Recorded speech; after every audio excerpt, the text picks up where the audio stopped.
7. We're coming to you from our studio here at Adesawe Kanda in Accra. Let's settle for the details. Parliament has scheduled today, Tuesday, August 25 and Wednesday, August 26, to vet 5 ministerial and Supreme Court nominees for confirmation within this week, following an urgent recall of the House by the Speaker. Now, 2 MPs, Mohammed-Mubarak and Dr. Zaneta Ajiman-Rawlings, will first appear before the Appointments Committee to justify their nominations to the Local Government, Chieftaincy and Religious Affairs, as well as the Ministry of Environment, Science and Technology. Now, this will be followed by the vetting of 3 justices nominated for the Supreme Court, and the urgent vetting follows the waiver of Standing Order 2 and 7, which requires publication of the names of the nominees in a national newspaper to inform and request memoranda of representation from the public. Here is Majority Leader Mohammed-Mubarak.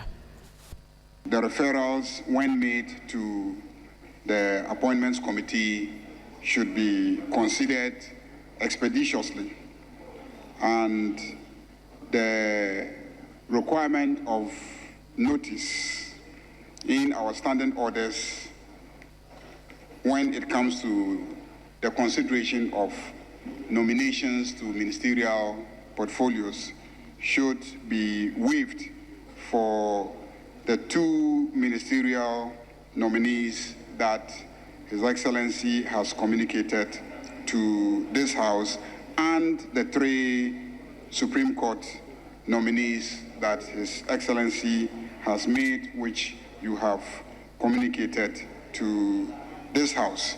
So the committee recommends that this House does suspend the requirements of advertisement in Standing Order 217.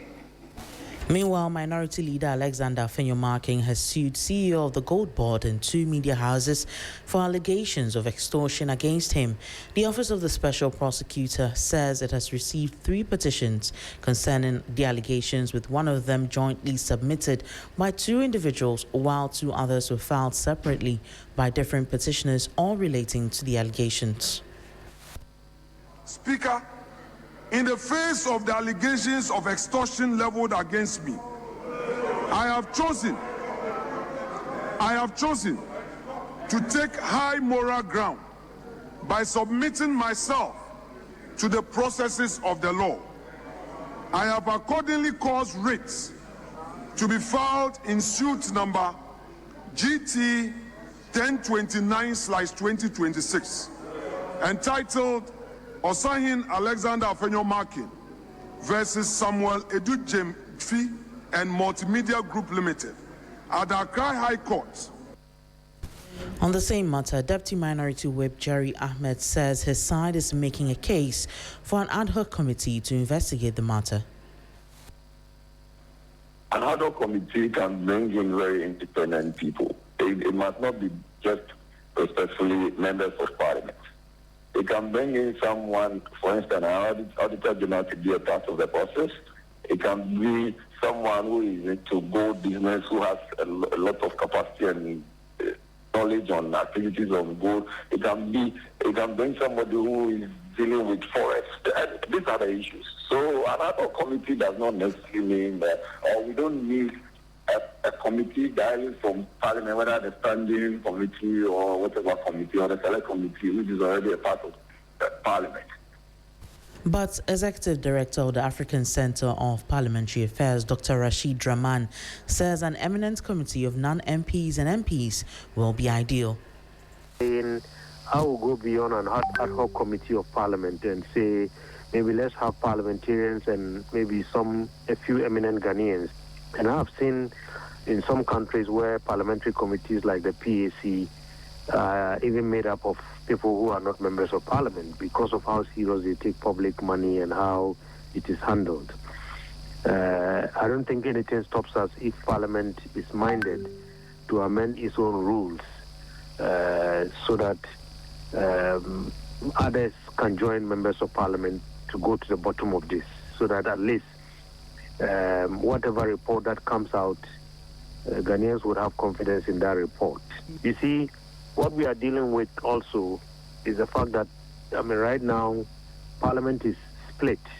You talk to NDC MPs, they support the Gold Board CEO. You talk to MPs, they support the leader.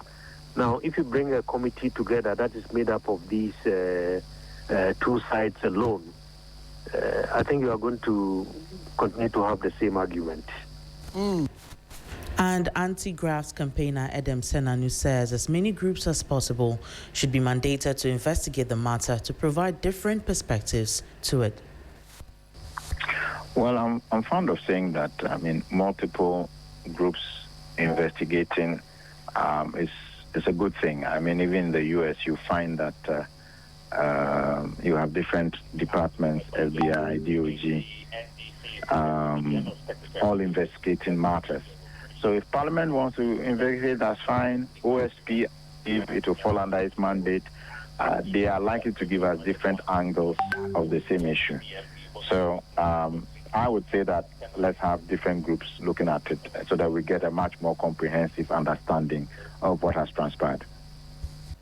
That's all for the news update here on 3FM 92.7. For more stories, check out our website at 3news.com. My name is Nura Mohammed. Up next is 3 Lounge. Stay tuned.